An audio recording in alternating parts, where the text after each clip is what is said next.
अस्सलाम वालेकुम एवरीवन। मेरा नाम है डॉक्टर साकिब हारून और एक डॉक्टर होने के अलावा मुझे पॉलिटिक्स में भी एक अच्छा खासा इंटरेस्ट है। तो आजकल इलेक्शंस का माहौल चल रहा है, इसी पे थोड़ी बहुत बात कर लेते हैं। और आज के दिन एक अहम डेवलपमेंट हुई है regarding NC and Congress alliance. NC और कांग्रेस जो है पूरे 90 सीटों पे अलायंस करने जा रही हैं। इसका मतलब है, इसका जो डायरेक्ट इम्पैक्ट है बानिहाल कॉन्स्टिट्यूंसी पे पड़ने वाला है, क्योंकि हमारा इंटरेस्ट तो बानिहाल कॉन्स्टिट्यूंसी पे में ही ज़्यादा फोकस है, क्योंकि हम लोग बानिहाल कॉन्स्टिट्यूंसी में ही आते हैं। तो इसका इम्पैक्ट कैसे पड़ेगा, क्योंकि लास्ट टाइम जो 2014 के इलेक्शंस थे उनमें डायरेक्ट फाइट थी विकार रसूल वानी और बशीर उनियाल साहब के बीच में। उसके बाद तीसरे नंबर पे थे सजाद शाहीन साहब। तो इन तीनों का जो वोट्स का डिफरेंस था बहुत ही कम था। तो कह सकते हैं कि ट्रायंगुलर फाइट थी, एक अच्छी क्लोज कॉन्टेस्ट था। लेकिन इस अलायंस का मतलब ये हुआ कि इन तीनों में से दो कैंडिडेट्स आउट हो जाएंगे अगर अलायंस यहाँ भी होता है, जो कि लगभग तय हो चुका है कि यहाँ नेशनल कॉन्फ्रेंस और कांग्रेस का एक मुश्तरका कैंडिडेट होगा बानिहाल कॉन्स्टिट्यूंसी से भी। तो इसका मतलब यही हुआ कि इन तीन में से दो कैंडिडेट्स आउट हो जाएंगे। क्यों? क्योंकि अभी जो है एनसी में इनमें से दो कैंडिडेट्स एनसी में हैं, सजाद शाहीन साहब भी एनसी में हैं और बशीर उनियाल साहब भी एनसी में ही हैं अभी तक। और जो दूसरे कैंडिडेट हैं विकार रसूल वानी साहब हैं, वो कांग्रेस में हैं।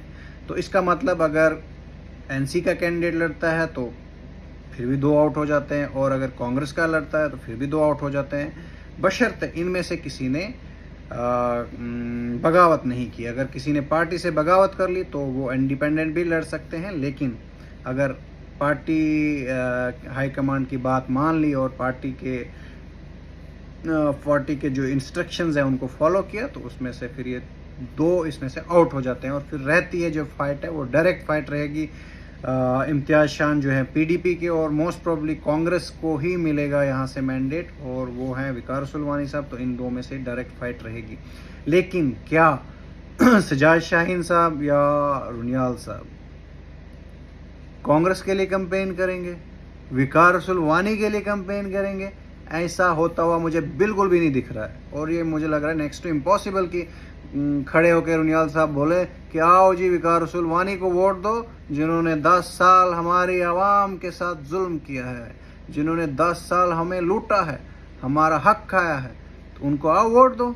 बिल्कुल भी नहीं हो सकता, दिस इज़ इम्पॉसिबल। और रही बात सजाद शाहीन साहब की, तो मुझे लगता है वो भी कभी कांग्रेस का साथ नहीं देंगे, कांग्रेस को वोट नहीं देंगे, और वो ये नहीं कहेंगे जी विकार रसूल वानी जिंदाबाद। क्या सजाद शाहीन स्टेज पे आके ये बोलने वाले हैं? सजाद शाहीन ये बोलना बिल्कुल गवारा नहीं करेंगे कि विकार रसूल वानी जिंदाबाद। और ना ही अगर सजाद शाहीन या बशीर उनियाल साहब इनमें से किसी को मैंडेट मिलता है और विकार रसूल वानी ये तो नहीं कहेंगे कि रुनियाल साहब जिंदाबाद या सजाद शाहीन साहब जिंदाबाद। तो ये चीज़ मुझे बिल्कुल हजम नहीं हो रही है। तो मुझे लग रहा है बहुत बड़ा एक बवाल आने वाला है, पॉलिटिक्स का पॉलिटिकल बवाल आने वाला है इस हमारी कॉन्स्टिट्यूंसी में।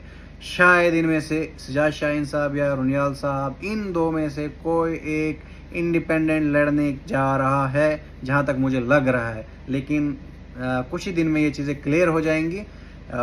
और रही बात सजाद शाहीन साहब की, तो उनका मैं 2008 का मैं देख रहा था जब उन्होंने इलेक्शन लड़ा था, उसमें उनकी एज मेंशन थी 41-42। उस टाइम अगर वो 41-42 के थे, तो आज 2024 है, आज 14 ईयर्स वो हो गए, 16 ईयर्स लगभग वो आज 56-57 ईयर्स के हैं। और बकौले उनके जो लास्ट टाइम 2014 के इलेक्शन में वो रुनियाल साहब को इस बात पे भी क्रिटिसाइज करते थे कि वो रिटायर हो चुके हैं। रुनियाल साहब was like 61 at that time. तो उस बात पे वो क्रिटिसाइज कर रहे थे कि आप जी रिटायर हो चुके हो, आप इबादत कीजिए, आप सियासत ना कीजिए, इबादत कीजिए। तो अगर ये इलेक्शन सजाद शाहीन साहब को नहीं मिलता, तो नेक्स्ट इलेक्शन में मोस्ट प्रोबेबली उनकी एज होगी अराउंड 62-63। तो उनकी भी इबादत की एज हो जाएगी, जो उनके हिसाब से इबादत की एज होती है, आराम की एज होती है, सियासत की एज नहीं होती है। तो उनकी भी वो सियासत की एज नहीं रहेगी, इबादत की एज स्टार्ट हो जाएगी। तो अब देखते हैं सजाद शाहीन साहब इबादत का फ़ैसला लेते हैं या सियासत का फ़ैसला लेते हैं, वो कुछ ही दिनों में क्लियर हो जाएगा। और रही बात दूसरे जो पीडीपी के कैंडिडेट हैं, इम्तियाज़ शान साहब, उनको अभी तक फ़िलहाल कोई रुकावट नहीं है, क्योंकि वो तो उनको ही मैंडेट मिलेगा पीडीपी का। रही बात रुनियाल साहब की, तो अभी तक मुझे लग रहा है he is not ready to fight, लेकिन कुछ भी हो सकता है। अगर आवाम ने उनको ज़्यादा पुश किया, जो हम भी चाहते हैं कि वो लड़ें। एक पहाड़ी बेल्ट का एक रिप्रेजेंटेशन था, हमारी रिप्रेजेंटेशन ख़त्म हो जाएगी अगर वो नहीं लड़ते हैं, क्योंकि पहली बार होगा लगभग मुझे लग रहा है 50-60 साल के बाद एक ऐसा होगा कि हमारी पहाड़ी बेल्ट से कोई भी कैंडिडेट इलेक्शंस लड़ने नहीं जा रहा है। और इसमें थोड़ा ज़रूरी नहीं है कि लड़े, इंसान जीतने के लिए ही लड़ता है। जंग लाजिम हो तो लश्कर देखे नहीं जाते, ऐसे किसी शायर ने क्या खूब कहा है, अगर ज़िंदा रहना है तो हालात से डरना कैसा, जंग लाजिम हो तो लश्कर देखे नहीं जाते। सो यही बात है। वी होप कि रुनियाल साहब लड़े, हम चाहते हैं, वर्कर्स भी चाहते हैं, सारी दुनिया चाहती है, पूरा बानी हाल चाहता है कि रुनियाल साहब इस बार भी इलेक्शंस लड़े, इंडिपेंडेंट लड़े। अगर एनसी का अलायंस में लड़ने का इरादा है तो हम चाहते हैं कि रुनियाल साहब इंडिपेंडेंट लड़े। Thank you.